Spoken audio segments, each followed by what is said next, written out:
देवों के देव महादेव बहुत ही भोले माने जाते हैं, इसलिए उनका एक नाम भोलेनाथ भी है।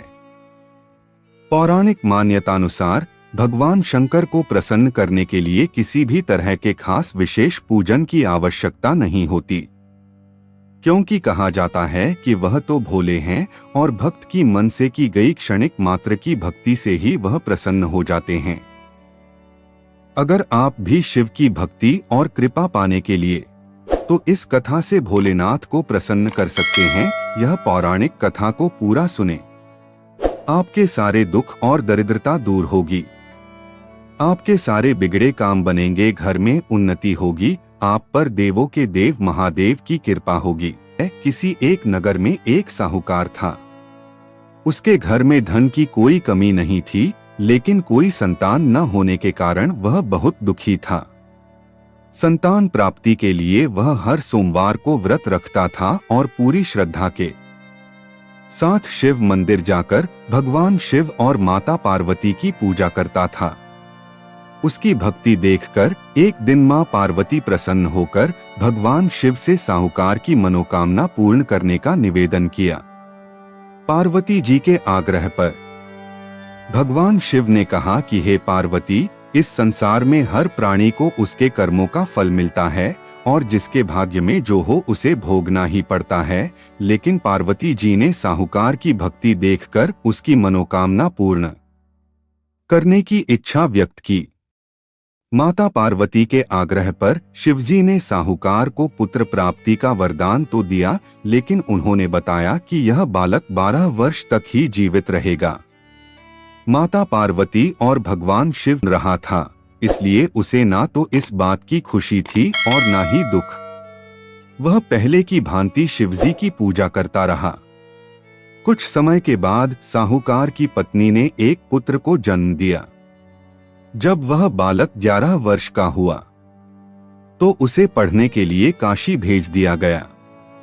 साहूकार ने पुत्र के मामा को बुलाकर उसे बहुत सारा धन देते हुए कहा कि तुम इस बालक को काशी विद्या प्राप्ति के लिए ले जाओ।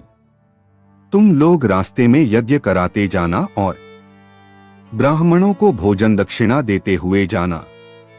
दोनों मामा भांजे इसी तरह यज्ञ कराते और ब्राह्मणों को दान दक्षिणा देते काशी नगरी निकल पड़े। इस दौरान रात में एक नगर पड़ा जहां नगर के राजा की कन्या का विवाह था, लेकिन जिस राजकुमार से उसका विवाह होने वाला था वह एक आंख से काना था। राजकुमार के पिता ने अपने पुत्र के काना होने की बात को छुपाने के लिए सोचा क्यों न उसने साहूकार के पुत्र को दूल्हा बनाकर राजकुमारी से विवाह करा दूं। विवाह के बाद इसको धन देकर विदा कर दूंगा और राजकुमारी को अपने नगर ले जाऊंगा। लड़के को दूल्हे के वस्त्र पहनाकर राजकुमारी से विवाह करा दिया गया।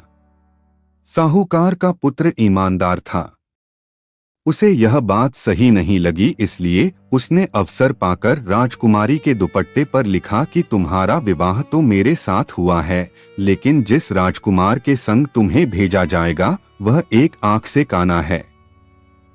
मैं तो काशी पढ़ने जा रहा हूं। जब राजकुमारी ने चुन्नी पर लिखी बातें पढ़ी तो उसने अपने माता पिता को यह बात बताई। राजा ने अपनी पुत्री को विदा नहीं किया, फिर बारात वापस चली गई।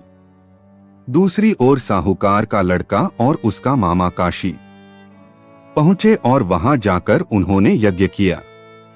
जिस दिन लड़का 12 साल का हुआ उस दिन भी यज्ञ का आयोजन था। लड़के ने अपने मामा से कहा कि मेरी तबीयत कुछ ठीक नहीं है। मामा ने कहा कि तुम अंदर जाकर आराम कर लो। शिवजी के वरदानुसार कुछ ही देर में उस बालक के प्राण निकल गए। मृत भांजे को देख उसके मामा ने विलाप करना शुरू किया। संयोगवश उसी समय शिवजी और माता पार्वती उधर से जा रहे थे। पार्वती माता ने भोलेनाथ से कहा, स्वामी, मुझे इसके रोने के स्वर सहन नहीं हो रहा, आप इस व्यक्ति के कष्ट को अवश्य दूर करें।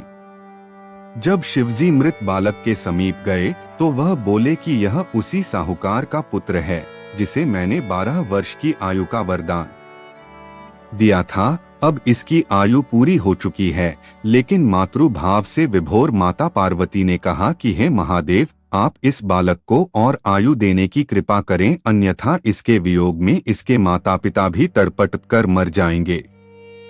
माता पार्वती के पुनः आग्रह पर भगवान शिव ने उस लड़के को जीवित होने का वरदान दिया। शिवजी की कृपा से वह लड़का जीवित हो गया। शिक्षा पूरी करके लड़का मामा के साथ अपने नगर की ओर वापस चल दिया। दोनों चलते हुए उसी नगर में पहुंचे जहां उसका विवाह हुआ था। उस नगर में भी उन्होंने यज्ञ का आयोजन किया। उस लड़के के ससुर ने उसे पहचान लिया और महल में ले जाकर उसकी खातिरदारी की और अपनी पुत्री को विदा किया। इधर साहूकार और उसकी पत्नी भूखे प्यासे रहकर बेटे की प्रतीक्षा कर रहे थे। उन्होंने प्रण कर रखा था कि यदि उन्हें अपने बेटे की मृत्यु का समाचार मिला तो वह भी प्राण त्याग देंगे, परंतु अपने बेटे के जीवित होने का समाचार पाकर वह बेहद प्रसन्न हुए। उसी रात भगवान शिव ने साहूकार के स्वप्न में आकर कहा, हे श्रेष्ठी, मैंने तेरे सोमवार के व्रत करने और व्रत कथा सुनने से प्रसन्न होकर तेरे पुत्र को लंबी आयु प्रदान की है। इसी प्रकार जो कोई सोमवार व्रत करता है या कथा सुनता और पढ़ता है, उसके सभी दुख दूर होते हैं और सभी मनोकामनाएं पूर्ण होती हैं। बोलिए हर हर महादेव। कमेंट बॉक्स में जाकर लिखिए हर हर महादेव। हमारे द्वारा बताई गई यह पौराणिक कथा पसंद आई हो तो हमारे चैनल को लाइक एंड सब्सक्राइब जरूर करें। आपका अपना दोस्त प्रिंस टाटावत ज्ञान ऑफिशियल। धन्यवाद। फिर मिलते हैं एक और न्यू वीडियो के साथ।